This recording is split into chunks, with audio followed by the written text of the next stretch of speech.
প্রিয় ছাত্রছাত্রী, আজকে আমাদের আলোচ্য বিষয় একাদশ শ্রেণীর পাশ্চাত্য দর্শন।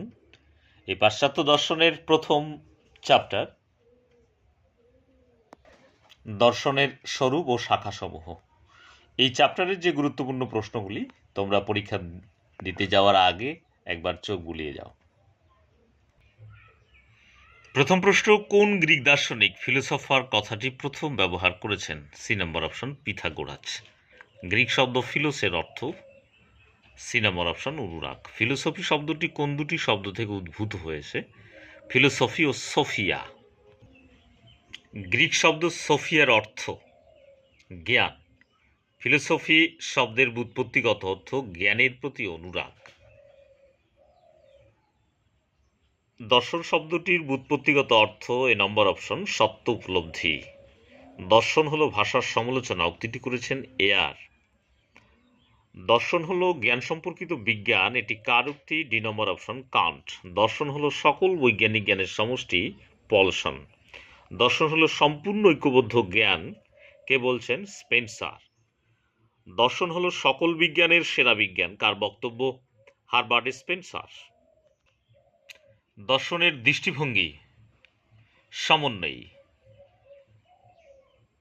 বিস্ময়ী দর্শনের জনক কথাটি কার? প্লেটো। সংশয় থেকে দর্শনের উৎপত্তি কথাটি কার? ডেকার্ট। আধুনিক পাশ্চাত্য দর্শনের জনককে? ডেকার্ট। আধুনিক দর্শনের জনককে? ডেকার্ট। আমি চিন্তা করি অতএব আমি আছি, ডেকার্ট। এপিস্টেমোলজি শব্দের অর্থ হচ্ছে এ নম্বর অপশন জ্ঞান সম্বন্ধীয় বিদ্যা। ক্রিটিকুইক অফ পিওর রিজন গ্রন্থটির রচয়িতাকে? কান্ট। মেটাফিজিক্স শব্দের অর্থ দৃশ্যমান জগতের অতীত।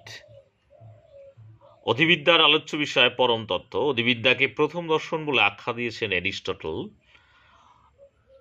অধিবিদ্যা অর্থহীন কার মত? এয়ারের মত। অধিবিদ্যা অসম্ভব, এটি কার মত? হিউমের মত।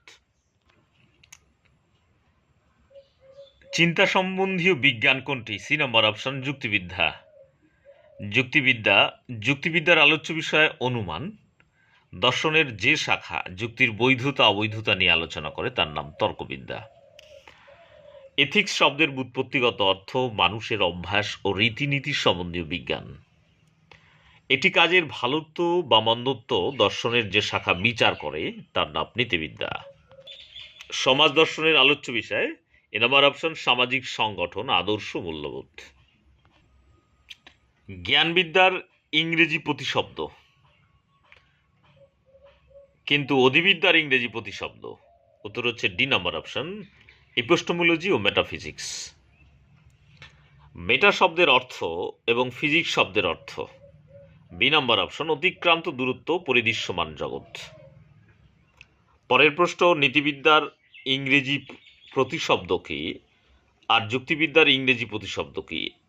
প্রথমটি এথিক্স, পরেরটি লজিক। বি নম্বর অপশন এথিক্স, লজিক। স্তম্ভটি দেখো, metaphysics, epistemology, ethics, social philosophy. সমাজ দর্শন, নীতিবিদ্যা, জ্ঞানবিদ্যা, অধিবিদ্যা। এটির অপশন হচ্ছে সি নম্বর অপশন। এটির উত্তর হচ্ছে সি নম্বর অপশন, যেটি আছে সেটি উত্তর। কেমন? সঠিক ক্রম বেছে নাও। এখানে দেখো কয়টি প্রশ্ন। ফিলোসফি শব্দটি দুটি গ্রিক শব্দ যথা ফিলোস ও সোফিয়ায় থেকে এসেছে।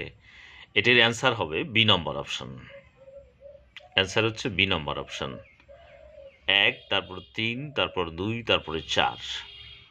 পরের 2 নম্বর, সঠিক ক্রম বেছে নয়। এপিস্টেমোলজি শব্দের অর্থ জ্ঞান সংক্রান্ত বিজ্ঞান। এপিস্টেমোলজি শব্দটি এসেছে এপিস্টিম ও লোগোস থেকে।